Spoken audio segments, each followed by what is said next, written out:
For advertisement, call 8125893028. Our Gmail maxtvtelugu@gmail.com. Max TV ప్రేక్షకులకు నమస్కారం. నేను మీ శ్రావ్య. ప్రస్తుతం మనతో పాటు ఉన్నారు ప్రముఖ వాస్తు న్యూమరాలజీ స్పెషలిస్ట్ నారా రామకృష్ణ గారు. మరి గురుగారితో మాట్లాడి మనకున్న సందేహాలని ఈ రోజు వీడియోలో తెలుసుకుందాం. నమస్తే సార్.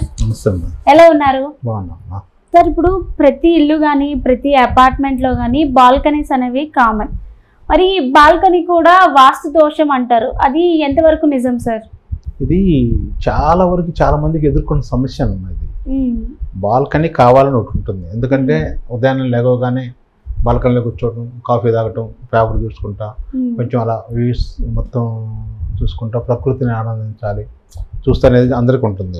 కానీ అది అన్నీ మనకి సహకరించాలి కదా, వాస్తుపరమైన ఇది కావాలి కదా. మనం బైక్ మీద వెళ్ళేటప్పుడు మనకి రెండు చేతులు వదిలిపెట్టేసి వెళ్ళాలంటే కుదరదు. ఒకవేళ ట్రాఫిక్ లేకపోతే ఒకవేళ వదిలిపెట్టేసి వెళ్ళిపోవచ్చు, ట్రాఫిక్ ఉన్నప్పుడు కుదరదు. అదేవిధంగా ఇక్కడ కూడా ఏంటంటే బాల్కనీలు అనేది ఎక్కడైతే నీకు వాస్తుపరమైన ఇబ్బందులు ఉండవో అక్కడ బాల్కనీ వేసుకోవచ్చు. ఇది చెప్పాలంటే చాలా శాస్త్రీయం అనేది ఉంది. దీని మనం ఒక డయాగ్రామ్ గీసి చెప్పాలి లెక్క ప్రకారం అయితే.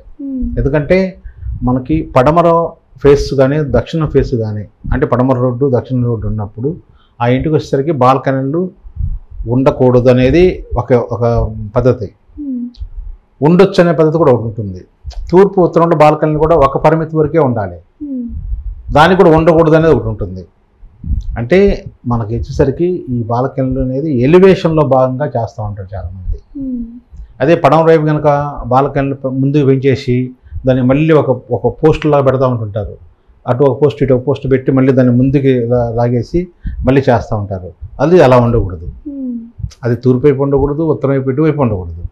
దానికి సపరేట్గా రూమ్ కూడా కట్టకూడదు. మళ్ళీ చాలామంది చేస్తారంటే బాల్కనీ ముందుకు వదిలేస్తారు, వదిలిన తర్వాత దానికి గ్రిల్ పెడతారు మళ్ళీ. ఎందుకంటే బయట నుంచి కనిపిస్తుందని, లేదా గాలి వస్తుందని, లేదా ఇవన్నీ పక్షులు లాంటివి వస్తుంటాయని చెప్పేసి, డస్ట్ వస్తుందని చెప్పేసి దాన్ని మళ్ళీ గ్రిల్స్ పెట్టడం, లేదా మళ్ళీ ఒక రేగు మళ్ళీ ఒక షీట్లు లాంటివి కొట్టడం, లేదా దాని వరకు మూసేసి ఒక డిజైన్ లాగా పెట్టడం, అలా చేస్తుంటారు. అలా చేయకూడదు. బాల్కనీ ఉన్నప్పుడు బాల్కనీ లాగా వదిలేసేయాలి అంతే. అది ఎక్కడైతే పర్మిషన్ ఉందో, పర్మిషన్ అంటే అక్కడైతే మనకు వాస్తు ప్రకారంగా మనకి అది ఉపయోగపడే విధంగా ప్లేస్లో ఉంటే, లేనప్పుడు అసలు ఎక్కడ ఉండడానికి లేదు. ఎక్కడైతే ఉపయోగపడే విధంగా ఉన్న బాల్కనీ కూడా దాంట్లో కూడా మనకి ఎలాంటి కట్టడాలు అనేది చేయకూడదు. మళ్ళీ అంటే స్పేస్ అలా వదిలేయాలంటే ఆ ప్లేస్ అక్కడే వదిలేసేయాలి. అది ఓపెన్గానే ఉంచుకోవాలి, ఓపెన్ ఎయిర్ రావాలి. ఆ బాల్కనీ కూడా మనకి ఏ భాగంలో పెట్టుకుంటున్నాం అనేది ఇంపార్టెంట్. అంటే మనకు ఉత్తర ఈశాన్యం కానీ తూర్పు ఈశాన్యం కానీ ఆ మూలలో కలిసేదక్కడ అలా బాల్కనీ అనేది పెట్టినప్పుడు నీకు అది మళ్ళీ క్లోజ్ చేయకూడదు. ఎందుకంటే ఈశాన్యం మొత్తం మూసేసినట్టు అవుద్ది. మళ్ళీ తూర్పు వైపు కూడా తూర్పు ఆగ్నేయంలో బాల్కనీ ఉండకూడదు. తూర్పు ఆగ్నేయం ఒక్కటే బాల్కనీ ఉందంటే మిగతా తగ్గిపోయినట్టు వస్తుంది.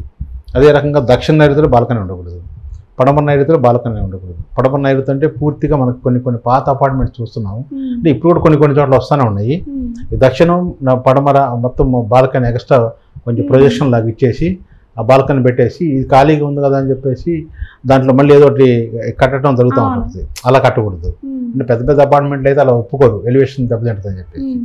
అట్లా దక్షిణ నైరుతి కానీ పడమర నైరుతి కానీ కట్టకూడదు. ఉత్తర వాయువులో బాల్కనీ ఉండకూడదు. ఇట్లా మనం చెప్పిన ఒక 4 పార్ట్లలో బాల్కనీ అనేది ఉండకూడదు.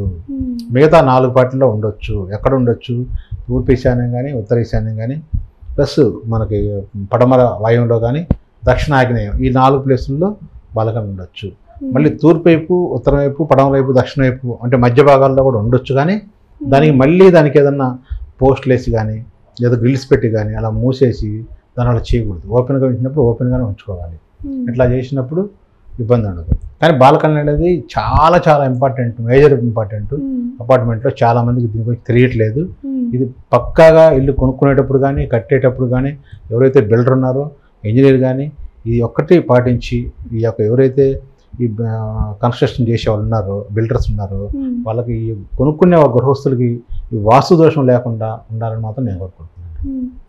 సార్ ఇప్పుడు ప్రతి ఇంటికి బాల్కనీ స్లాబ్ కూడా అంతే అవసరం కదా సార్, పైన మేడ. మరి కొంతమంది ఇల్లుకి మేడ అనేది ఉండదు కదా సార్, అది దానికి వాస్తు ప్రాబ్లం ఏమైనా ఉంటుందా సార్? మ్యాడ్ అంటే మీరు చెప్పేది ఇండిపెండెంట్ హౌస్.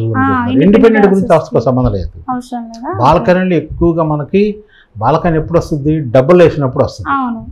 కింద బాల్కనీతో సంబంధం లేదు. అంటే కింద కూడా బయట ఎక్కువ స్పేస్ అది ఉండొచ్చు, ఆ స్పేస్ ఉండొచ్చు, అలా స్పేస్ ఉండొచ్చు. స్లాబ్ లో వచ్చేసరికి పైన ఇంకొక అప్స్టేర్ వేసినప్పుడు అప్స్టేర్ కి బాల్కనీ కోసం చూస్తుంటారు. అది ఎన్ని స్టేర్లు వేసినా కానీ కింద ఒక సింగిల్ ఫ్లోర్ బాల్కనీ అవసరం లేదు. బాల్కనీతో మనం పాటించాల్సిన పని లేదు. చుట్టూ మామూలుగా ప్రొజెక్షన్ వస్తుంది. ఏదైతే ఉన్నారో మనకు స్లాబ్లు కాకుండా ఎక్స్ట్రా ప్రొజెక్షన్ తీసుకుంటారు బాల్కనీలో. చుట్టూ ఒకటే బాల్కనీ వస్తుంది కాబట్టి దానికి ఇబ్బంది లేదు. పైన మళ్ళీ ఏదైనా గది వేసినప్పుడు లేదా పైన కన్స్ట్రక్షన్ చేసినప్పుడు ఈ బాల్కనీలన్నీ కూడా దానికి వాస్తు ప్రకారంగా మనం పాటించాల్సి వస్తుంది. మరి కొన్ని పెంకుటి ఇల్లులు ఉంటాయి కదా సార్, దానికి బాల్కనీస్ అనేవి ఉండవు కదా, మరి ఆ ఇల్లులకి వాస్తు దోషాలు ఏమైనా ఉంటాయా సార్? అదేనమ్మా, పెంకుటిల్లు అనేది మనకి ఒక వాల్ అనేది ఉంటుంది. పెంకు వేసినప్పుడు పాత రోజుల్లో మనకి మండు వాళ్ళు ఇల్లు ఉండేవి, 4 వైపులా ఇలా దింపేసి ఉంటాయి. అలా కాకుండా ఒకవైపే దింపి ఉన్నప్పుడు, ఒకవైపుగా 2 వైపులా దింపి ఉన్నప్పుడు, అంటే ఉత్తరం వైపు తూర్పు వైపు దింపారనుకోండి మంచిదే, ఇబ్బంది లేదు.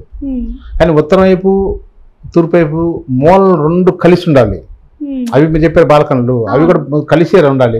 కలిసి లేకుండా ఒక సగం ఉండి ఒకటి సగం ఉంటే అది ఈశాన్యంలో కట్ అయిపోయింది. అదే రకంగా దక్షిణం కానీ పడమర కానీ వాల్ ఉన్నప్పుడు, పెంకుటి వాళ్ళు ఉన్నప్పుడు కంపల్సరీ దానికి తగ్గట్టుగా తూర్పు పడమర వాళ్ళు ఉండాలి. అంటే పడమర వాళ్ళు ఉన్నప్పుడు తూర్పు ఉండాలి, దక్షిణ వాళ్ళు ఉన్నప్పుడు ఉత్తరం వాళ్ళు ఉండాలి. అలా లేని పక్షంలో ఏమవుతుందంటే ఒకవైపే వాళ్ళు ఉంటే ఆ ఇంట్లో ఎక్కువ యాక్సిడెంట్ జరగటం, చిన్న వయసులోనే యజమాని చనిపోవటం, లేదా ఇంకేదైనా హెల్త్ పరంగా ఇబ్బంది కలగటం, మ్యారేజ్ అయిన కొద్ది రోజులకి చనిపోతారు వాళ్ళు. అంటే దానితో ఇంకా వేరే ఇబ్బందులు కూడా ఉన్నప్పుడు, వేరే నెగిటివ్ ఎనర్జీ ఇంట్లో ఉన్నప్పుడు ఇలాంటి విషయాలు జరుగుతూ ఉంటుంటాయి. చాలా చక్కగా చెప్పారు sir. Thank you so much.